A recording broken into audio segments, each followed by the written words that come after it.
Hello student. तो मैं friction का एडवांस का मॉड्यूल है कंप्रिहेंशन 1 डिस्कस करने जा रहा हूँ। इसमें कह रहा है एक ब्लॉक है 15 kg का। यहाँ का फ्रिक्शन कोफिशिएंट 0.6 है। इससे एक स्ट्रिंग इस पुली के ऊपर से होके ऐसे लगा हुआ है। क्वेश्चन कह रहा है block of mass 15 kg place over the frictionless surface. ठीक है, मैं क्वेश्चन रीड कर दे रहा हूँ, पूरा जानने की जरूरत नहीं है। एक ब्लॉक है 15 kg का, यहाँ का फ्रिक्शन कोफिशिएंट 0.6 है। ऊपर 10 kg का ब्लॉक है, ग्राउंड फ्रिक्शनलेस है। एक स्ट्रिंग इस पुली के ऊपर से ऐसे आ रहा है, फिर इस पुली से ऐसे होते हुए इधर जा रहा है। इसमें जो टेंशन वो 80 न्यूटन का है। कह रहा है first question, the magnitude of acceleration of 10 kg block, magnitude of acceleration of 15 kg block. फिर कह रहा है कि इफ फोर्स F बराबर 120, the magnitude of acceleration of 15 kg block. फिर फोर्थ पार्ट में कह रहा है कि अगर इस स्ट्रिंग को ऐसे न करके ऐसे कर दिया गया, ऐसे कर दिया गया, तो बताइए एक्सेलरेशन ऑफ 10 kg ब्लॉक कितना होगा। ठीक है, तो मैंने कहा चलो सॉल्व करता हूं।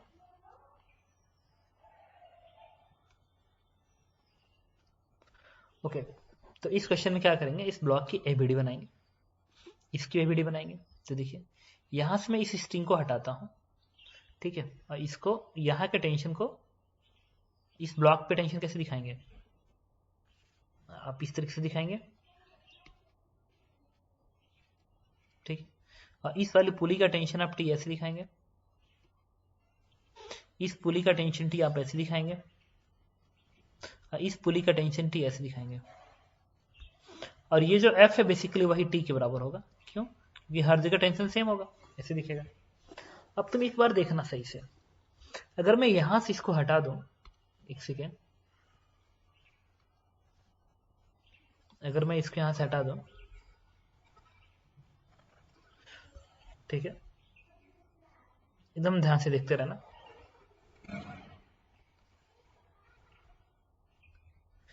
इसमें देखना, अगर इसको डायग्राम को सही से देखो तो इस वाले ब्लॉक पे ये पुली है और ये पुली भी इस ब्लॉक पे है। तो इस ब्लॉक पे नेट फोर्स कितना है देखो तो, ये टी इससे कैंसिल आउट हो जाएगा क्योंकि ये डायरेक्शन इधर है, ये इधर है, और ये टी से कट जाएगा। मतलब इस ब्लॉक पे तो कोई फोर्स ही नहीं है, बस इसी ब्लॉक पे। मतलब पूरा क्वेश्चन क्वेश्चन पता है किस में कन्वर्ट हो गया, इस क्वेश्चन में कन्वर्ट हो गया कि एक 15 kg का ब्लॉक है, इसके ऊपर 10 kg का ब्लॉक है, और यहाँ पे फोर्स लगा हुआ है टी के बराबर, और ये टी ही बेसिकली किसका है, 80 न्यूटन है। और ये जो है ना बेसिकली ये टी ही 80 है, तो उसको आप ऐसे भी दिखा सकते हैं, इसको ऐसे, इसको अगर आप ऐसे दिखाते हैं तो बेसिकली ये क्वेश्चन इस फॉर्मेट का है। तो ये टेंशन इस टी से मैंने कट कर दिया था, और ये टी इससे कट कर दिया था, तो इस ब्लॉक पे कोई फोर्स नहीं है। ये क्वेश्चन बन गया फ्रिक्शन कोफिशिएंट 0.6। तो आपको मैंने कहा था कि ऐसा क्वेश्चन करने के लिए सबसे पहले यहाँ पे फ्रिक्शन की लिमिटिंग वैल्यू लिख लेंगे, F1, and this one is mu mg, 0.6 into 10 into g, it is 60। और यहाँ का जो आप फ्रिक्शन लिखेंगे F2 is, this one is 0। क्यों? क्योंकि फ्रिक्शन कोफिशिएंट 0 है। यहाँ पे 18 उनका फोर्स लगा हुआ है। अब क्या हो सकता है, तो इस केस में मैंने आपको 4 केस बताए थे। पहला कि दोनों ब्लॉक रेस्ट में रहेंगे, दूसरा केस नीचे स्लाइड करेगा, ऊपर दोनों ब्लॉक साथ जाएंगे, तीसरा केस ऊपर स्लाइड करेगा, ठीक है, और निचला ब्लॉक इस केस में तो रुका ही रहेगा, नीचे स्लाइड नहीं करेगा, और चौथा केस यहाँ भी स्लाइड होगा, यहाँ भी स्लाइड होगा। ठीक है, तो जो पहला केस है अगर आप इसमें चेक करते हैं कि ये भी रुका रहेगा, ये भी रुका रहेगा, ये फेल हो जाएगा because of this frictionless surface. तो केस 1 तो फेल हो गया, अगर आप समझ रहे होंगे तो केस 1 जो मैंने पढ़ाया था फेल हो गया। केस 2 क्या होगा, केस 2 है कि नीचे स्लिप करेगा और दोनों ब्लॉक का एक्सेलरेशन इक्वल होगा। ठीक है, तो मान लो केस 2 को चेक करना पड़ेगा।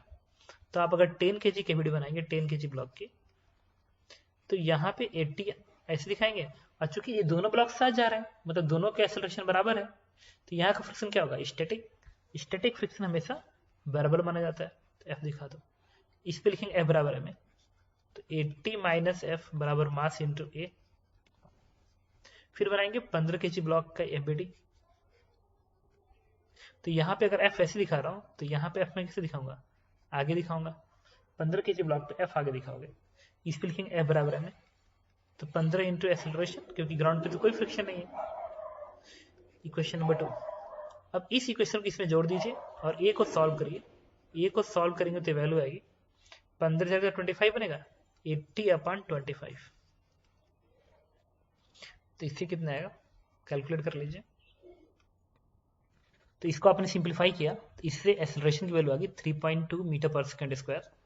बट इसको वेरीफाई करना पड़ेगा, इसके लिए आपको इस फ्रिक्शन को चेक करना पड़ेगा। क्यों, क्योंकि स्टैटिक फ्रिक्शन है, वो बिना वेरीफाई किए तो आप इस आंसर को बोल नहीं सकते हो। इस एफ की वैल्यू निकालेंगे तो इस एफ की जो वैल्यू आएगी, this one is 15 into acceleration, और एक्सेलरेशन किसके बराबर है 3.2। अब मल्टीप्लाई कर लीजिए तो कितना आएगा, अच्छा 3.2 is 16/5, basically this one is 16/5, this one is 16/5, तो ये 15 48। The required friction between 10 kg and 15 kg block is 48 for no slipping between these two block। और इसके बीच का लिमिट फ्रिक्शन क्या है 60 है, तो 60 से कम आ गया, इसका मतलब कि ये केस 2 सही हो गया। तो आपका आंसर क्या होगा, magnitude of acceleration of 10 kg block, 10 kg block का भी एक्सेलरेशन वही होगा जो 15 kg ब्लॉक का, तो this one is 3.2 10 kg block का। अब 15 kg ब्लॉक का एक्सेलरेशन अगेन 3.2। इसके बाद इसका अगला क्वेश्चन कह रहा है, देखिए कि if f is 120 then find acceleration of 15 kg block.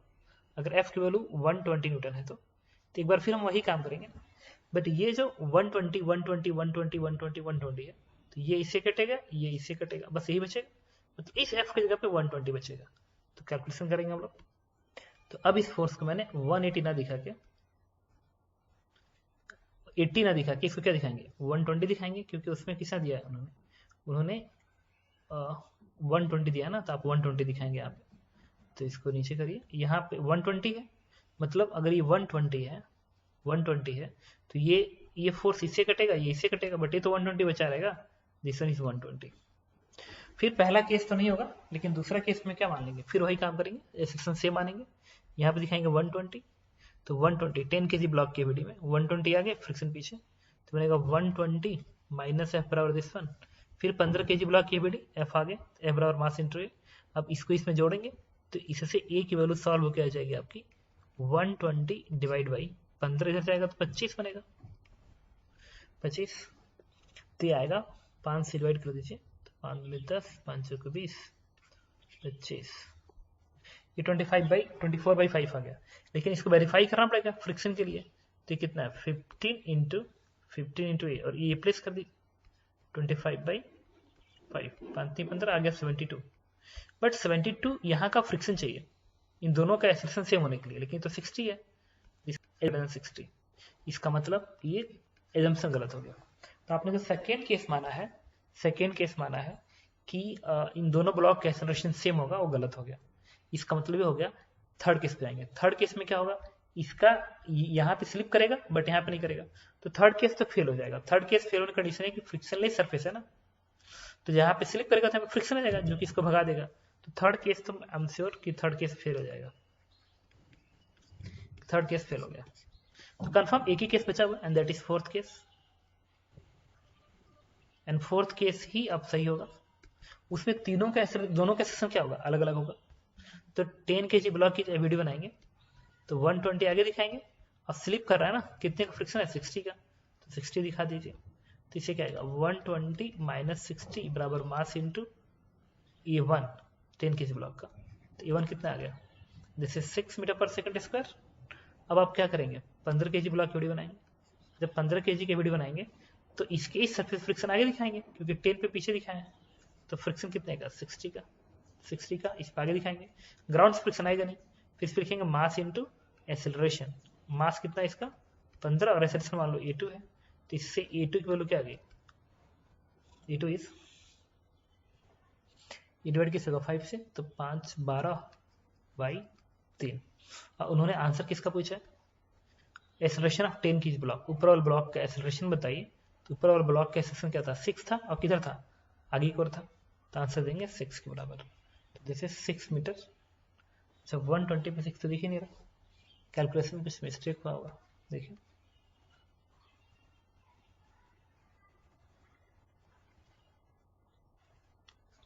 Force is 120,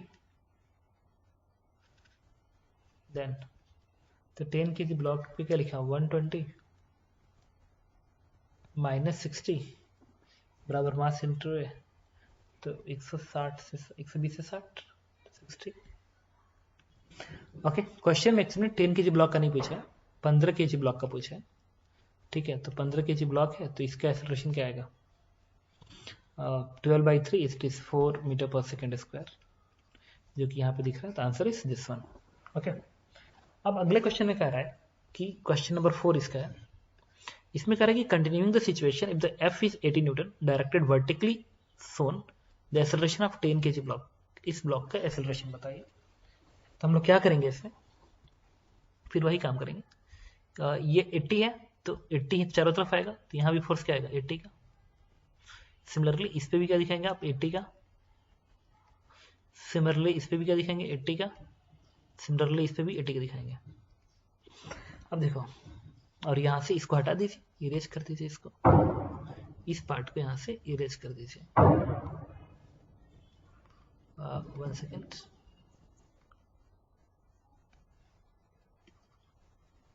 यहाँ से हटा दीजिए ताकि आपको डायग्राम सही समझ में आए। तो देखो ये 80 इस ये 80 इस 80 से कटेगा, बट ये 80 नहीं कटेगा इस 80 से, क्योंकि इसका डायरेक्शन ऊपर की ओर है। तो इसकी एक वीडियो ऐसे बनाएंगे।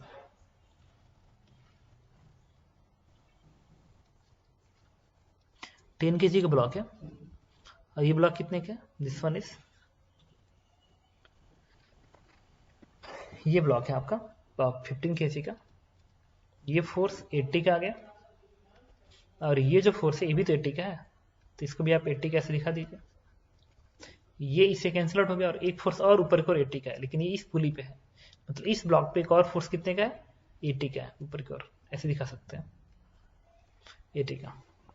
अब तुम मुझे ये बताओ, और यहाँ का फ्रिक्शन कोफिशिएंट 0 है, तो ये तो फ्रिक्शन फोर्स 0 ही आएगा, F2 लिमिटिंग फ्रिक्शन यहाँ का 0 रहेगा, और यहाँ का जो लिमिटिंग फ्रिक्शन आएगा ये 60 ही आएगा, इसलिए क्योंकि ये जो 80 आना ना वो यहाँ के नॉर्मल रिएक्शन पर असर नहीं दिखाएगा, क्योंकि पूरा सिस्टम ऊपर थोड़ी भाग जाएगा 80 न्यूटन के फोर्स से, क्योंकि 15 kg 10 kg 25 kg, तो 250 न्यूटन नीचे पर है ना। तो अगर 80 न्यूटन इस ब्लॉक के ऊपर लगा भी देते हो तो क्या ये ब्लॉक उठ जाएगा, नहीं उठेगा। जब ये ब्लॉक उठेगा ही नहीं, तो यहाँ का जो नॉर्मल रिएक्शन है उसको तो 10G को ही बैलेंस करना पड़ेगा। अगर 10 kg की एफबीडी बनाते हो 10 kg की, तो एन ऊपर दिखाओगे और वेट 10G नीचे दिखाओगे, और ब्लॉक ऊपर तो भाग नहीं रहा है, तो एन बराबर क्या आएगा 10G। तो फ्रिक्शन फोर्स क्या होगा यहाँ का म्यू इंटू एन, तो म्यू 0.6 इंटू 10G 60, तो लिमिटिंग फ्रिक्शन 60 आएगा। ठीक है, ओके, तो कुछ नया नहीं हुआ, ये दो फोर्स का प्रॉब्लम बन गया, एक 80 एक 80 है, यहाँ का फ्रिक्शन लिमिटिंग 0, यहाँ की लिमिटिंग 60। अब इसको आपको सॉल्व करना है, तो क्या करेंगे, पहला केस कि दोनों ब्लॉक रेस्ट में रहेंगे, तो दोनों ब्लॉक रेस्ट में रहेंगे, तो जो पहला केस होगा आपका केस 1 जो सिलेक्ट करेंगे वो इसमें भी फेल कर जाएगा। क्यों फेल कर जाएगा भाई, 80 इधर है, इसको रोकने के लिए इधर फोर्स क्या होना चाहिए 80 का होना चाहिए, बट ये तो 60 का है तो रुक ही नहीं पाएगा, तो ऊपर से ही फेल हो गया।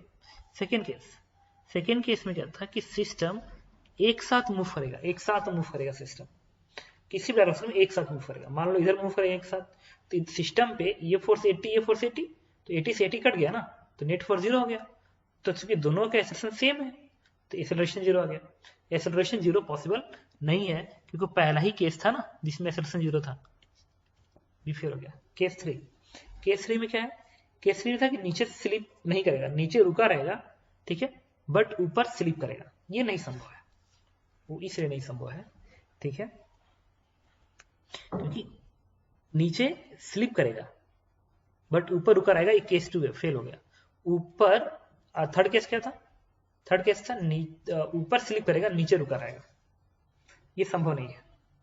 वो तो ऐसे ही तुमको समझ में आ रहा है कि ये भागे और ये रुका रहे, तो इसको रुकने के लिए 80 इधर दिख रहा है और यहाँ का फ्रिक्शन 60 मिलेगा ना, तो इस 80 को बैलेंस कौन करेगा, वैसे भी नहीं रुक पाएगा। केस थर्ड भी फेल हो गया। अब केस फोर्थ पे आएंगे। जो केस 4 है उसमें क्या है, ये भी ब्लॉक भागेगा अलग एक्सेलरेशन से, ये भी भागेगा अलग एक्सेलरेशन से, तो 10 kg की एबीडी बनाएंगे। ऐसा क्वेश्चन है कि 10 kg पे फ्रिक्शन किधर दिखाया जाए। अच्छा ये ब्लॉक इधर है तो इस पे फ्रिक्शन से काम करेगा कंफर्म। तो 10 kg पे 80 का फोर्स इधर दिखाएंगे, अब फ्रिक्शन पीछे दिखा दीजिए कितने का, 60 का। मास क्या 10 kg, या बराबर में लिखो तो 80 माइनस 60 बराबर मास इंटू A1। इससे A1 की वैल्यू क्या आ गई, इट इज 2 मीटर पर सेकेंड स्क्वायर। अब किस डायरेक्शन में, राइट डायरेक्शन में, राइट मतलब इधर भागेगा, तो ये इस पार्ट में दिख रहा है। दूसरा 15 kg ब्लॉक की, जब 15 kg ब्लॉक की एबीडी बनाओगे तो ये 80 है तुम ऐसे दिखाओगे, और जब इस पे फ्रिक्शन तुम इधर दिखा रहे हो तो इसके सरफेस फ्रिक्शन इधर दिखाओगे 60 का। तो फोर्थ क्या लिखोगे 80 माइनस 60 बराबर इसका मास क्या 15 इंटू एक्सेलरेशन A2। इससे A2 की वैल्यू क्या आ जाएगी, ये 20/15, तो 20/15 कितना होता है 20/15 इट इज 4/3। किधर होगा लेफ्ट की तरफ, एक्सेलरेशन लेफ्ट ना, इसमें से घटा रहा हूं तो ये इसमें तुम्हें दिख रहा है इस पार्ट में, answer is this one. Okay, तो इस तरीके से मैंने आपको बता दिया इस कंप्रीहेंशन को। तो हम लोग क्वेश्चन नंबर 6 डिस्कस कर रहे हैं। इसमें कह रहा है in the figure shown the coefficient of static friction between C and ground is 0.5। ठीक है, ए का मास कितना है 245, इसका मास 2 kg है, इसका मास 4 kg है, इसका मास 5 kg है। ठीक है, और फ्रिक्शन कोफिशिएंट जो है ए और बी के बीच का, सी और ग्राउंड के बीच का 0.5 है, इसके ग्राउंड के बीच का। तो यहाँ का लिमिटिंग फ्रिक्शन कितना आएगा 0.5 है ना, तो ये 4 2 6 5 11 में मल्टीप्लाई कर दो, इट इज 55 न्यूटन का लिमिटिंग फ्रिक्शन है यहाँ का। यहाँ का लिमिटिंग फ्रिक्शन कितना आएगा, बी और सी का क्या दिया गया, BC is 0, coefficient of static friction between BC is 0, BC के बीच में 0 है, मतलब यहाँ का फ्रिक्शन क्या आएगा 0 लिमिटिंग। और यहाँ का लिमिटिंग फ्रिक्शन क्या होगा, ये 0.25 है और मास 2 है, तो बनेगा F3 इज 0.25 इंटू 2, ये बनेगा 0.5 इंटू 10 इट इज 5 न्यूटन। ये लिमिटिंग है अभी। अब क्वेश्चन में क्या कह रहा है, find the minimum value of F cos sleeping between A and B। A B के बीच में स्लीपिंग हो जाए तो इस F की मिनिमम वैल्यू बताइए। तो तुम मुझे बताओ, मल्टीपल ब्लॉक के केस में मैंने आपको बताया था, मल्टीपल ब्लॉक के केस में मैंने आपको ये बताया था कि जहां फोर्स लगाते हैं पहली स्लाइडिंग हमेशा उसके नीचे की उस कांटेक्ट पे होती है जहां लिमिटिंग फ्रिक्शन सबसे कम हो। तो यहाँ फोर्स लगा रहे हो तो सबसे कम कहाँ फ्रिक्शन है, एक यहाँ पे एक यहाँ पे है, तो स्लाइडिंग पहले कहाँ होगी, यहाँ पे होगी। क्यों, क्योंकि सबसे कम फ्रिक्शन 0 यहाँ पे है, जबकि यहाँ पे 55 है। तो होगा क्या, जब पहली स्लाइडिंग यहाँ शुरू हो जाएगी उसके बाद ये दोनों ब्लॉक एक साथ भागेंगे, नीचे वाला ब्लॉक रुक जाएगा बिकॉज ऑफ यहाँ पे फ्रिक्शन 55 है और यहाँ पे फ्रिक्शन 0 ही आएगा, तो इसको भागने नहीं देगा। तो फिर क्या होगा, ये दोनों ब्लॉक इस फोर्स की वजह से एक साथ जाएंगे। तो इसकी F की मिनिमम वैल्यू कितनी हो ताकि इसकी स्लिपिंग शुरू हो जाए। तो इसके बीच स्लिपिंग शुरू होने के लिए यहाँ का फ्रिक्शन क्या होना चाहिए, लिमिटिंग पे आना चाहिए, और दोनों का एक्सेलरेशन जस्ट इक्वल होना चाहिए। वो भी कब, जब तुम F की मिनिमम वैल्यू निकाल रहे हो। तो मैं बता चुका हूँ कि फॉर F मिनिमम A और B का एक्सेलरेशन इक्वल होना चाहिए। तो अगर ब्लॉक A की मैं एबीडी बनाऊँ A की, तो फोर्स ले दिखाओगे, आगे दिखाओगे 5 का, 4 kg की एबीडी बनाओगे 4 kg का, तो ये वाला कैपिटल F आगे दिखाओगे और ये वाला 5 इधर दिखाया हो तो 5 इधर पीछे दिखाओगे, 5 पीछे, और यहाँ तो फ्रिक्शन है नहीं तो दिखाने की जरूरत ही नहीं है। अच्छा ये 2 kg का ब्लॉक है और ये कितने kg का, 4 kg का, तो इस पे क्या लिखोगे F बराबर है, तो F माइनस 5 बराबर 4 इंटू ए। दूसरा इस ब्लॉक पे क्या लिखोगे, F बराबर मास इंटू ए, तो मास इंटू ए लिख लिया, और दोनों का एक्सेलरेशन बराबर होगा। रिपीट कर रहा हूँ, F मिनिमम निकालना होगा, तो F मिनिमम के केस में जब ये दोनों ब्लॉक जस्ट स्लाइड करने वाले होंगे, जस्ट अंडरलाइन है, उसमें दोनों का एक्सेलरेशन लगभग इक्वल होगा, लगभग क्या इक्वल मान लोगे, मिनिमम केस में इक्वल मान लोगे, और फ्रिक्शन अपने लिमिटिंग के पर काम कर रहा होगा। उस केस में जब ये F मिनिमम होगा उससे ज्यादा कर दोगे तो यहाँ का फ्रिक्शन कैटिक हो जाएगा और दोनों अलग अलग मूव करना शुरू कर देंगे। ठीक है, अब इस दो इक्वेशन को सॉल्व कर दो। तो यहाँ से ए की वैल्यू उठा के यहाँ प्लेस कर दो, तो क्या आएगा f माइनस 5 बराबर 2v8 is 10। f की वैल्यू सॉल्व होकर आ गई कितनी 15 न्यूटन। तो आंसर इज 15 न्यूटन। अगर इस ब्लॉक पे आपने 15 न्यूटन का फोर्स लगा दिया तो इसके और इसके बीच में स्लिपिंग शुरू हो जाएगी। Okay, thank you.